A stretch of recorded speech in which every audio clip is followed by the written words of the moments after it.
Welcome to our channel, where faith comes alive. A lady went to the airport, paid for her flight. The flight was about to take off. In fact, they hurried her because they were about shutting the door. After she pleaded, begged, they did all the necessary connection to get her on the flight. The moment she checked in her luggage, she lost her peace. Give me my bag. They said, no, they've checked it in. I need my bag. I'm not going. They said they checked it in. He said, no problem. And she walked out. The plane crashed. The question is, what about the 80 to 90 Christians that are on that flight? Is it that God specially loved this one? No. There is a heritage that is for every believer. It is the one that ascended in the spirit that picked it. If all of them picked it, all of them would have left the flight. It is one that picked it. As much as God would have loved to save everybody, the spiritual technology made for their salvation is the voice of God. And only the man who will pitch the tent of prayer will access it. But unfortunately, many died because they didn't hear God's voice. Have you not heard people that struggled and fought for what they called an opportunity, not knowing that that is the grave with the mouth open? How come they didn't hear? They said there will be a voice behind you. That voice will tell you, no, turn back. I've seen men before that invested in business so much that you will say, this is the one that will create breakthrough. When they are about to move, they lose their peace. And they say, Lord, what are you saying? What are you saying? And God said, not this one. Not this one. They quickly withdrew. And true to the voice of God, it crashed. The reason Christians are victims and they are not dominating their world is because 90% of their decision-making process is coming from their brain. They are making decisions about tomorrow with the information of today and yesterday. Who told you today and yesterday is sufficient to arrest tomorrow? The only thing that knows tomorrow, the only one that knows tomorrow is the monarch of Zion. Because his name is Alpha Omega. He is sitting in yesterday, today and tomorrow at the same time. So when he's speaking, he's not speaking in the now. He's also speaking in the tomorrow. When we pray and we hear God's voice, we secure the future because we reprogram ourselves. Many people want to get married. They go and check. The lady is working in the oil company. If we get married, at least she will bring something on the table. One of the ladies that they advised me to marry, she died last year. It pains me so much that she was cut short. It pains me. I'm not saying this as a testimony, because you can't be testifying when somebody else is hurt. Don't get me wrong. But what I'm saying is, what if I married that person? By August, I would have married in May. By August, I would have been a widow. Or a widower. They call it widower. Meanwhile, God is planning for me to start encounter Jesus in November. If I became a widow in August, how would I have heard about this? In 3 months, see where we are. All of these possibilities would have sunk. Just because I didn't hear God. Meanwhile, the one I wanted to marry, or the one I'm married to now, hear God, oh.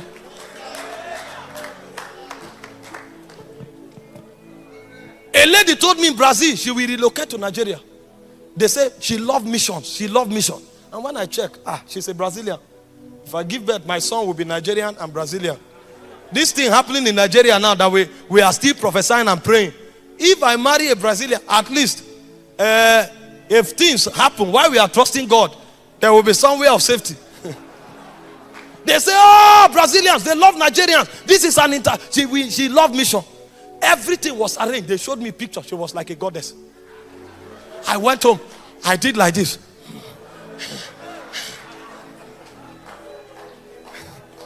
You don't know what we are saying. What I'm talking about here is not religion. I'm telling you how men succeed in life. The other one told me she's a partner.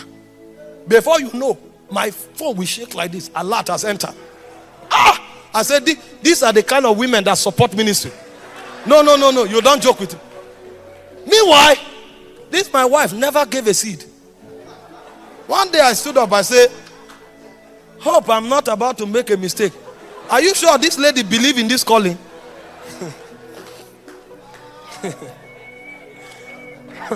I said, are you sure this lady believes in this calling? Let me not come and marry somebody that tomorrow, even if I'm going for meetings, problem. Are you sure she believes in this calling? And I went and sat down, and the demon whispered to my ear. Say, don't worry. She thinks she's a big woman. She thinks she's a big woman. Just ignore her. She's not serious. So when I looked at her and I said, okay, these are the feminists. They think they are important. Because, she has a master's degree. She is working as a head of sustainability in one of the leading companies in Nigeria. She has done senior managerial courses in Harvard, in Lagos Business School. So it's natural for you to look at her and say, this person is proud. And I looked at her and I saw, I said, Kai, there's pride here. There's pride. I began to interpret things by wisdom. I said, Kai, this lady is not submissive. Before I knew what was happening, 5 people came and said, hey, is it this person? Run for your life.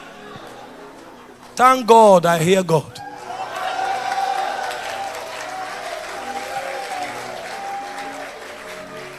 The last 1 year of my life is the best I've ever lived. I've not recorded, hear this, I've not recorded as much success as I've recorded in the last 1 year. Meanwhile, I have rest. See, when I'm oh Jesus, hear God. Oh. If you know what they call peace, I sleep and I roll from one side of the bed to another. Because what you need to explain to some people, you don't need to explain to her. She's mature enough to know even before you say. I'm not trying, this is not social media hype. I'm not trying to hype her. I've never had a reason to come and explain, say, this is like this. She knows. And the things that should be a problem, before I think it, she works it out. And she doesn't even want me to say thank you. What if I had men and very important people stood against this? Very important people say, don't try it. Do you know Edo ladies? I thought you were exposed. Have you not heard about people from Edo? They brought all kinds of argument. But when I go to the place of prayer, sometimes I make up my mind that this thing is over. As I go there, the oracle will appear. Hina Makatawa. They say, you are about to sell off your destiny. I have seen you have weighed your future. This is the person that can bear the weight of your calling. And from the week we got married, we went to Meduguri. I was thinking, okay, I will persuade her. She's more interested. When I travel, sometimes I forget to call. Because I come back, I'm so tired. She will send me a message and say, the Lord refresh you and strengthen you. I'm praying for you. Oh! I will now feel guilty. Imagine the stress we go through. I will now come home and say, I'm sorry, I have another meeting next week. Should I go? And then I'm ready to go for a meeting. She'll stand up and say, you won't go. And then I'll call my host and say, I'm sorry, my wife said I shouldn't go. She stands up and says, he sold out. He belongs to Jesus. Go. Everything people suspected was a lie. They misinterpreted her. What if I didn't hear God? By now you'd have heard that a pastor slapped his wife.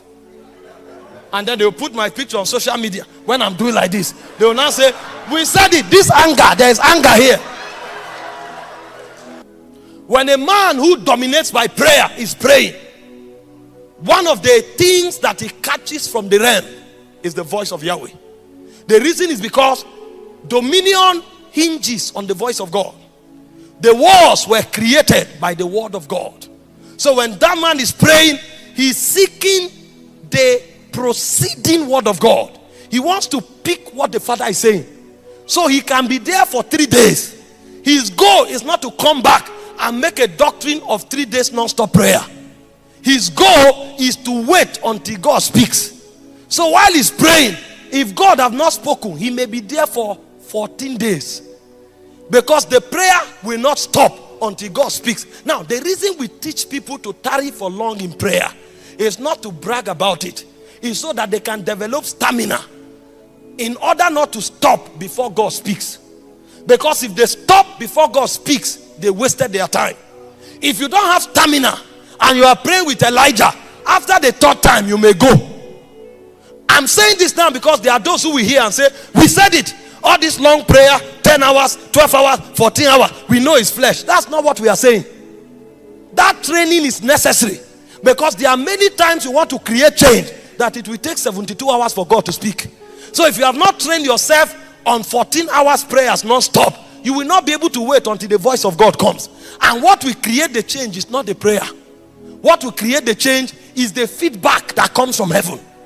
And so prayer is the way of creating that gangway for that voice to come, because the voice of God is upon many waters. The voice of God is full of majesty. The Bible said the voice of God thundered. He divided the flames of fire. He said he discovered the forest. He causes the hind to calve. Even creation itself is sustained by the voice of God. And so when a man wants to create dominion, without every contradiction, he will lock himself away and pray until God speaks. This is what Elijah knew. He knew that the darkness on the territory, only a change that is supernatural can judge the heart of the king. So he showed up and said, before God whom I stand, there shall be no rain or dew except at my word. After he finished saying it, he knew that if God doesn't veto it, there is problem. So Elijah would have been on that mountain for 1 week. Hope you know, Moses was waiting for the voice of God, and he waited for 40 days and 40 nights. He didn't go there with the intention of beating 40 days and 40 nights. He went there to wait on the voice of God, and until God speaks, nothing changes. Because the way to engender dominion is when God begins to talk. If God is not speaking into your life, you'll be in trouble. No matter where you worship.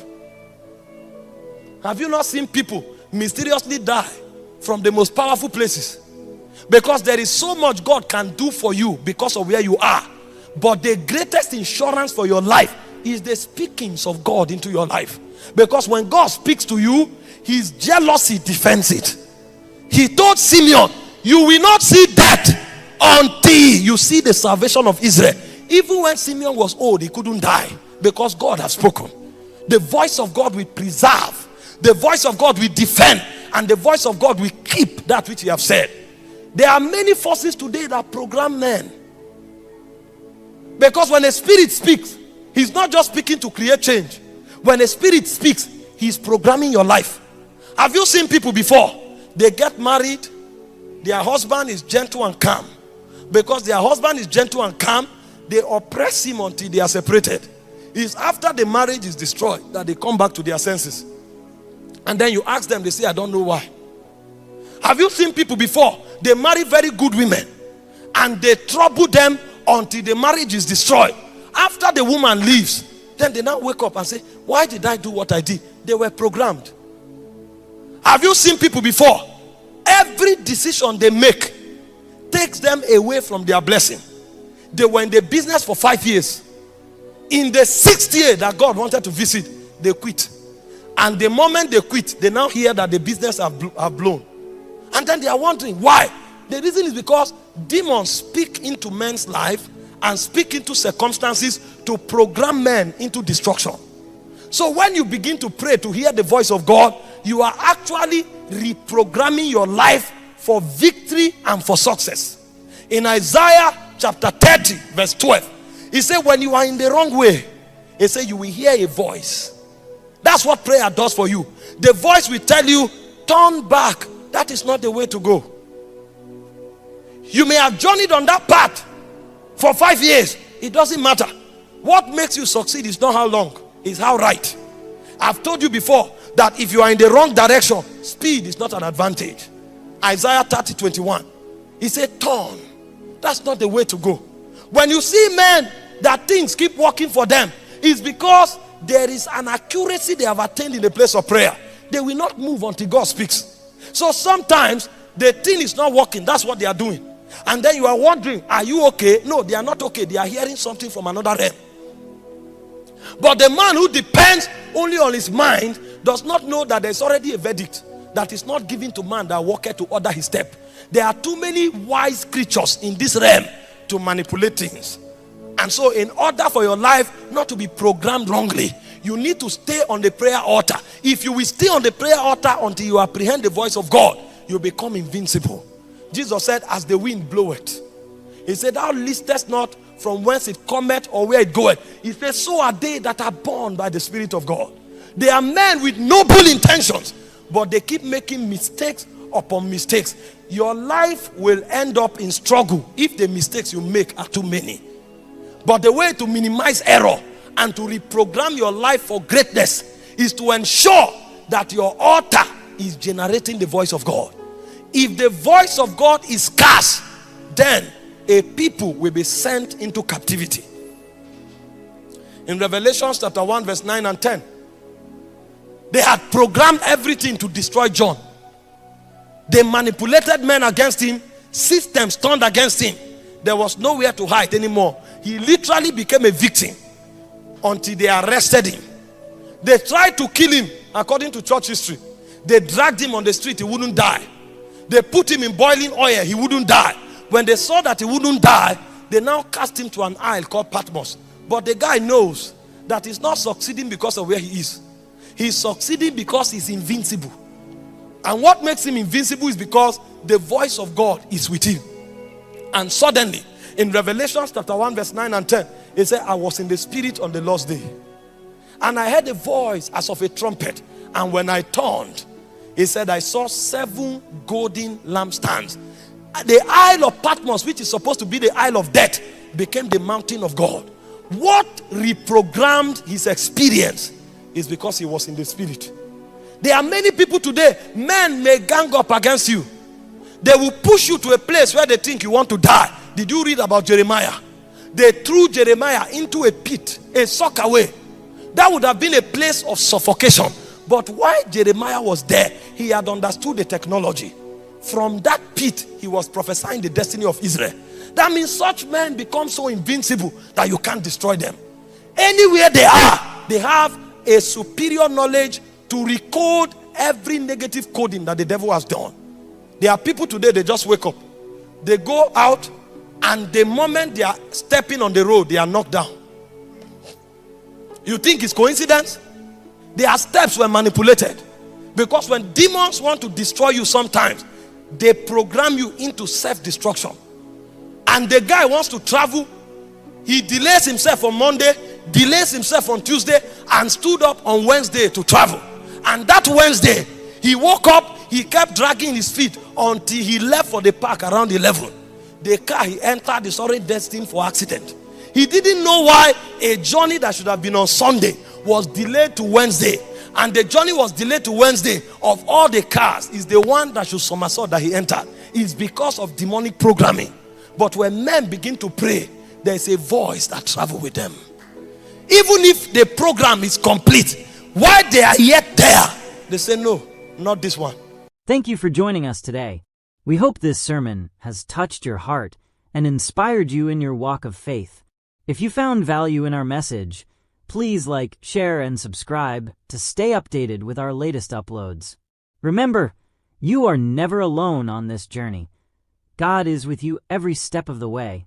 We'd love to hear your thoughts in the comments below and invite you to join us again next time for more uplifting teachings. Blessings to you all.